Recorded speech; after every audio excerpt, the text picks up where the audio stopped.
चलिए निकटतम मान से संबंधित कुछ प्रश्न हल करके देखते हैं। हमारे पास प्रश्न है, दहाई का निकटतम मान लिखकर योगफल ज्ञात करो। ठीक है, और हमारे पास जो प्रश्न है वो है 46 और 81। 46 और 81 का हमें पहले निकटतम मान निकाल कर योगफल ज्ञात करना है और उसके बाद वास्तविक जो संख्या है उसका वास्तविक योगफल ज्ञात करना है। तो सबसे पहले तो 46 और 81 का दहाई का निकटतम मान हमें मालूम करना पड़ेगा और इसे मालूम करने के लिए प्रारंभिक अवस्था में हम संख्या रेखा बना लेते हैं। चलिए एक हम दहाई के लिए संख्या रेखा बनाते हैं। क्या हो गया, 10, 20, 30, 40, 50, 60, 70, 80 और ये 90। ठीक है, अब हमारे पास 46 है। पहले देखते हैं 46 संख्या रेखा में कहाँ होगा। तो 46 जो होगा वो 40 और 50 के बीच होगा। 46 और 46 किसके ज़्यादा पास होगा, तो इसके बीच की संख्या है 45, तो 46 यहाँ होगा, अर्थात इसका निकटतम मान कितना है, 50। तो लिख लेते हैं 46 में दहाई का निकटतम मान बराबर 50। ठीक है, अब हमारे पास एक दूसरी संख्या है 81।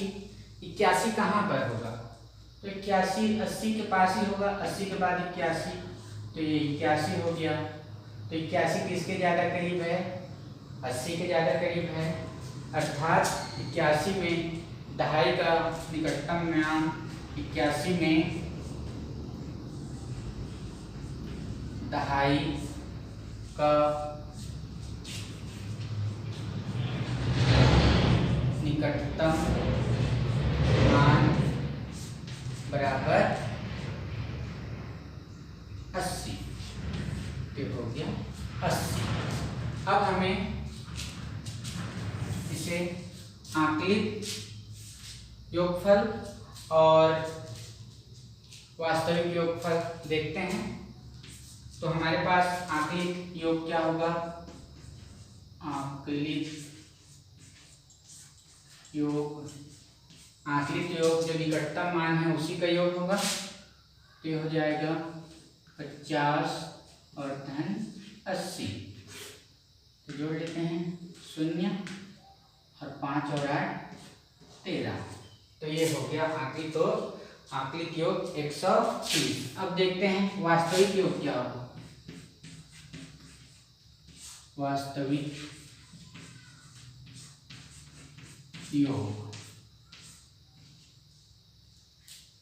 वास्तविक योग संख्या हमारे पास 46 और 81। 46 और 81 का योग 6 और 1 7 और 4 8 12 127। इस प्रकार आंकलित योगफल 130 और जो वास्तविक योगफल है वो 127, दोनों के बीच मात्र 3 का अंतर है। सैकड़े का निकटतम मान लिखकर अंतर ज्ञात करो।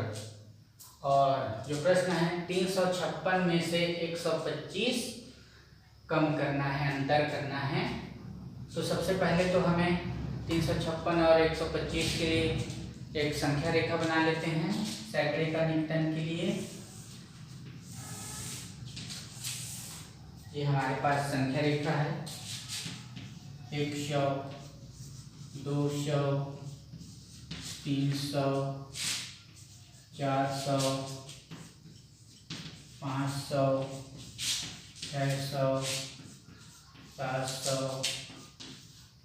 800 और 900। ठीक है, अब ये हमारे पास 356 जो है किनके किनके बीच होगा?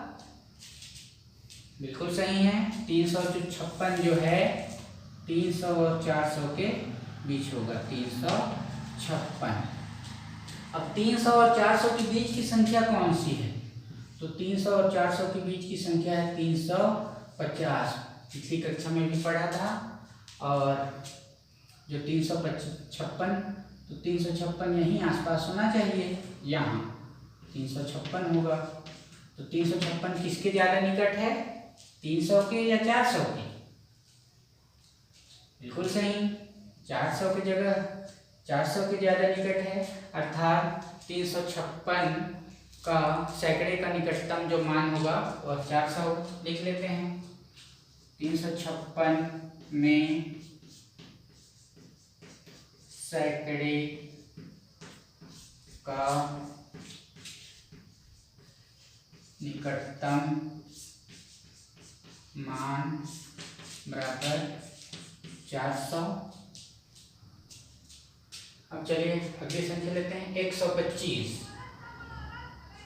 तो 125 जो है 100 और 200 के बीच होगा। 125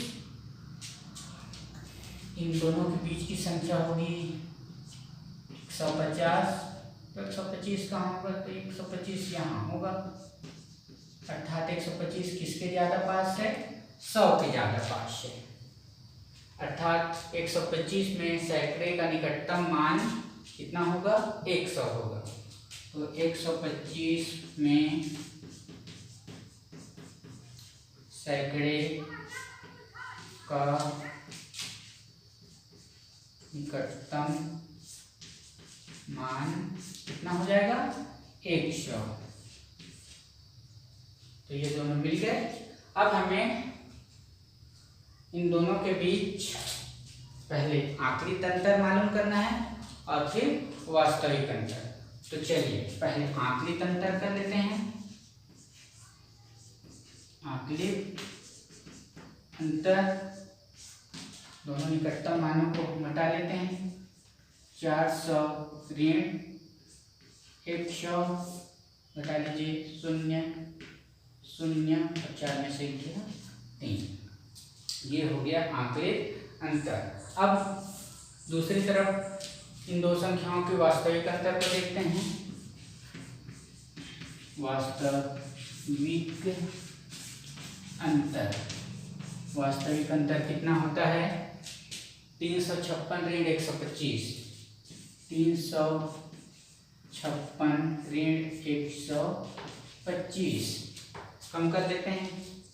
6 में से 5 गया 1, 5 में से 2 गया 3 और 3 में से 1 गया 2।